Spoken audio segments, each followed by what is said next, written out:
Hello! Alors aujourd'hui, ça rigole pas du tout. On va à l'école. Moi, j'ai jamais entendu parler des fonctions exécutives à l'école. Alors Emmanuel, va tout nous expliquer. Alors Zoé, pour expliquer les fonctions exécutives, on utilise souvent la métaphore, l'image du chef d'orchestre. Donc les fonctions du cerveau, elles sont comparées à un chef d'orchestre, donc à une personne qui dirige, qui régule, qui donne le rythme. Donc les fonctions exécutives, elles sont essentielles dans la vie quotidienne, mais elles sont aussi essentielles pour apprendre à l'école, pour développer des savoirs, des savoir-être et des savoir-faire. Elles sont plusieurs, il y a plusieurs catégories de fonctions exécutives. Alors il y a la planification qui va permettre de t'organiser face à une tâche. Par exemple, quand tu vas étudier un document en sciences ou plus tard au collège en SVT ou en histoire, tu vas appréhender le document d'un point de vue global, tu vas lire les questions et garder aussi en mémoire la première question pour pouvoir analyser le document en question. Donc là, tu vas t'organiser, planifier ton action. Et puis tout à l'heure, je te dis, tu gardes en mémoire la première question.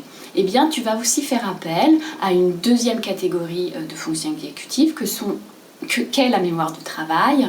Elle va te servir à stocker cette fameuse question et en même temps manipuler tes connaissances pour pouvoir y répondre. Donc il y a deux composantes, une composante stockage et une composante manipulation. Tu l'utilises aussi pour faire du calcul mental par exemple.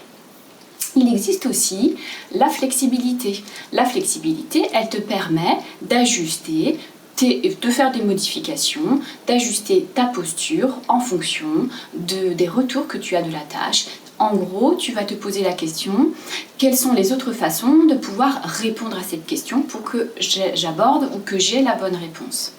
Il existe aussi l'inhibition.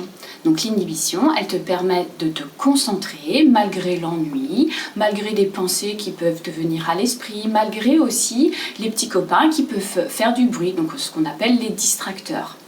Par exemple, tu es toujours à analyser ton document, à tenter d'y répondre, et puis là, finalement, tu peux avoir faim, penser aussi à la récréation, etc. Mais pour autant, il va falloir rester concentré. Donc là, tu vas faire appel à l'inhibition. Il faut savoir que les fonctions exécutives, elles vont évoluer avec le temps. Elles vont devenir matures quand tu seras jeune adulte. Aussi, ce qui est important de savoir, c'est qu'il existe des maladies où il peut apparaître des difficultés exécutives, comme dans l'épilepsie, la prématurité et puis la neurofibromatose de type 1. Globalement, dans les troubles neurodéveloppementaux d'une façon très générale. Donc ce sont des enfants, des personnes qu'il va falloir accompagner à l'école, à travers des adaptations et des aménagements, mais aussi dans leur vie quotidienne. Voilà Zoé, j'espère avoir répondu à ta question. Eh bah dis donc, elle est forte cette enseignante. J'ai presque tout compris. Merci Emmanuel. Les enseignants sont les bienvenus au congrès. Faites passer le message. À bientôt!